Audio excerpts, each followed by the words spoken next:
Assalamualaikum warahmatullahi wabarakatuh. Hai Sobat Giziling, bagaimana kabarnya?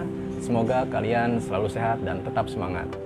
Jumpa lagi bersama saya, Muhammad Rifki Zailani, ahli gizi dari Gizilings. Pada awal tahun ini, tentunya ya di tahun 2022 ini merupakan konten YouTube pertama untuk Gizilings di awal tahun ini. Tentunya kita mungkin berpikir ya, kira-kira konten apa nih yang bagus untuk dibahas pada kali ini.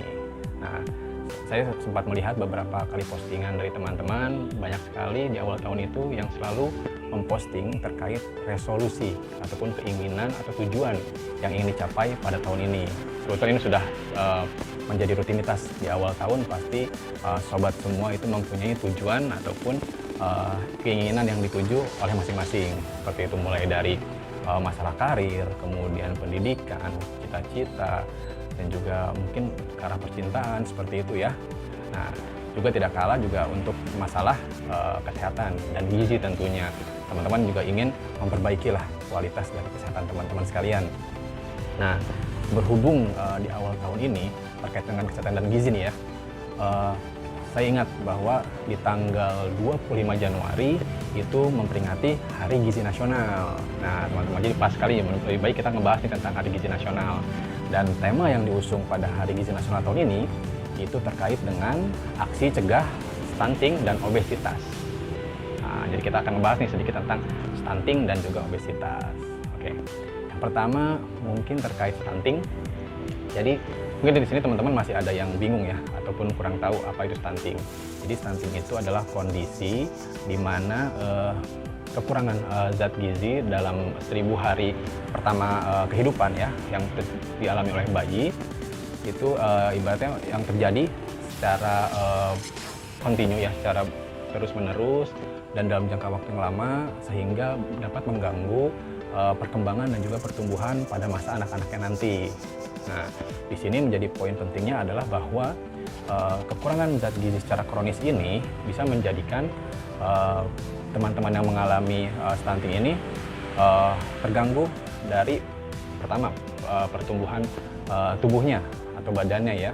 Jadi rata-rata memang yang mengalami stunting ini akan memiliki tubuh yang pendek. Kemudian yang kedua adalah perkembangan dari otaknya atau dari sisi kognitifnya, sehingga mereka perkembangan kecerdasannya ataupun kognitifnya itu tidak berkembang secara optimal. Nah, tentunya di sini disebabkan oleh berbagai macam faktor. Pertama tadi kekurangan zat gizi secara kronis dalam jangka waktu yang lama, terutama mempengaruhi di 1000 hari pertama kehidupan. Kemudian ditambah lagi juga pembelian ASI eksklusif yang tidak optimal, kemudian makanan pendamping ASI juga yang tidak optimal, dan juga bisa berasal dari calon ibunya sendiri teman-teman. Jadi calon ibunya mengalami kekurangan gizi ataupun permasalahan gizi saat sebelum hamil, saat mereka remaja gitu ya, dan juga saat proses kehamilan. Nah, saat ibunya terganggu, maka otomatis suplai dari zat gizi kepada janinnya itu tidak berjalan secara optimal. Kemudian di sisi lain juga ada faktor-faktor seperti infeksi, kemudian ada faktor juga dari kondisi lingkungan dan sanitasi. Itu mempengaruhi juga dari proses terjadinya stunting, seperti itu.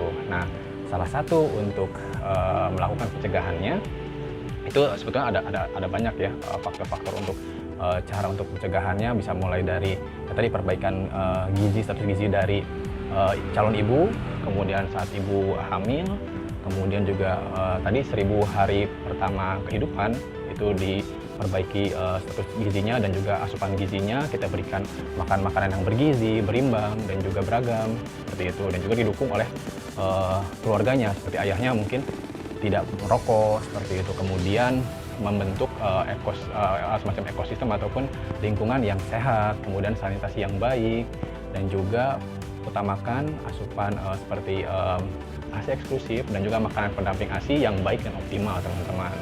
Nah, ini diharapkan nanti bisa mencegah terjadi stunting, karena di sisi lain akibat dari stunting ini sebetulnya besar ya, terutama untuk masa depan anak-anak tersebut. Pertama, karena tubuhnya pendek, dia bisa menjadi minder seperti itu. Kemudian bisa menjadi kalah saing lah dengan anak-anak yang lain di masa depan seperti itu. Kemudian kemampuan berpikirnya, kemampuan bekerjanya itu di masa depan bisa jadi menjadi tidak optimal, sehingga sumber daya manusianya kualitasnya itu kurang baik seperti itu. Maka dari sini kita harus bisa mencegah bersama-sama terjadi stunting. Oke, nah kemudian kita membahas tentang obesitas. Nah, sebenarnya obesitas sendiri di sini teman-teman mungkin sudah banyak yang tahu tentang obesitas. Obesitas ini sebetulnya seperti apa ya ibaratnya, merupakan kelebihan dari zat gizi ya seperti itu yang diasup biasanya oleh seseorang, sehingga dia menghasilkan ibarat tubuhnya itu menjadi gemuk seperti itu, ataupun ya sebetulnya untuk tingkatan gemuk ini ya nantinya bisa ke arah obesitas seperti itu. Ditandai indikatornya dari nilai indeks massa tubuh teman-teman, yang mungkin teman-teman sudah tahu ya, indeks massa tubuh nanti berkorelasi dengan status gizi. Nah biasanya ini yang obesitas ini memiliki indeks massa tubuh itu di atas 25 kg per meter kuadrat. Nah di sini tentunya didominasi oleh lemak ya teman-teman, seperti itu bagian tubuhnya. Nah memang dari sisi ini gangguan yang terjadi pada orang obesitas itu beraneka ragam ya, bisa jadi terkena penyakit degeneratif, kemudian mudah lelah seperti itu. Jadi sehingga dia bekerja atau melakukan aktivitas fisik tidak terlalu optimal. Nah ini disebabkan tadi selain dari asupan gizi yang berlebih, kurangnya aktivitas fisik juga bisa, kemudian ada faktor keturunan juga, mungkin bisa dia berdampak dari ada sedikit lah persentase pengaruh dari keturunan, kemudian hormonal, gangguan hormon, dan juga penggunaan obat itu juga bisa mempengaruhi dari kejadian obesitas. Nah, hal-hal yang bisa kita cegah ya untuk menghindari obesitas, tentunya kita harus memperhatikan makanan kita secara bergizi, kemudian berimbang, dan juga asupannya harus pas sesuai kalori yang kita butuhkan. Seperti itu. Kemudian kita tambah aktivitas fisik yang harus kita lakukan sehingga kalori yang sudah kita asup itu bisa dipergunakan dan keluar secara optimal sehingga tidak menumpuk nih di badan kita seperti itu. Dan juga jangan lupa kelola stres yang baik dan juga istirahat yang cukup.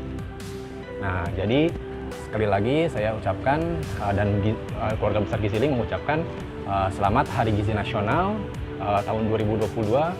Mari kita sukseskan dan kita gaungkan aksi cegah stunting dan obesitas. Oke, selamat Hari Gizi Nasional tahun 2022. Giziling, solusi gizi kita.